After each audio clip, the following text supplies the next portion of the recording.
乡亲啊，今仔日是中秋连假的头一天，屏东东港东流线的码头，一透早人就烧鸭烧客，游客拢是一家大细，赶着行李排队等要坐船。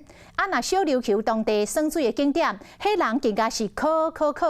大街路顶拢是机车，民宿嘛早就封订到无半间。业者讲，这波连假大约会有2万人到小琉球，这个长岛的人数有可能过来创纪录。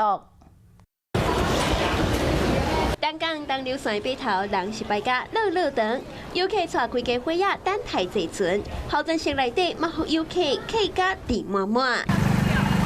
码头外有游览车，有客停车，一批接一批，真正是到处滚滚。业者估计订队人数将会破2万。民宿几乎都是满房的，而且机车的供应量也是供不应求。那盐流线码头这边人嘛是摆甲有够长。一个走。游客随的就船往小琉球出发，欢喜出去耍的心情拢看出来。游客一落船，小琉球的码头有够热闹，顶岛人潮拢无断过，水底也有海龟食海草的画面，规个小琉球充满着休闲的气氛。我们要来浮潜，然后独木舟。今年7月底的时候有没有要来？结果遇到台风啦，所以就改今天。在这边。花岗岩的附近，真侪游客穿长水衫，准备要去耍水中活动。目睭看过海平甲楼梯，满满拢是人。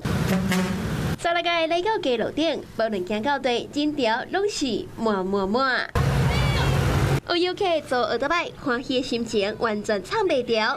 中秋连假第一天，屏东的小琉球真正有够侪人，大家拢真欢喜佚佗，享受连假。Hello， 我是林纯佩。想要掌握最及时的新闻资讯或是体坛动态吗？赶快按赞、订阅、开启小铃铛，锁定华视新闻的 YouTube 频道。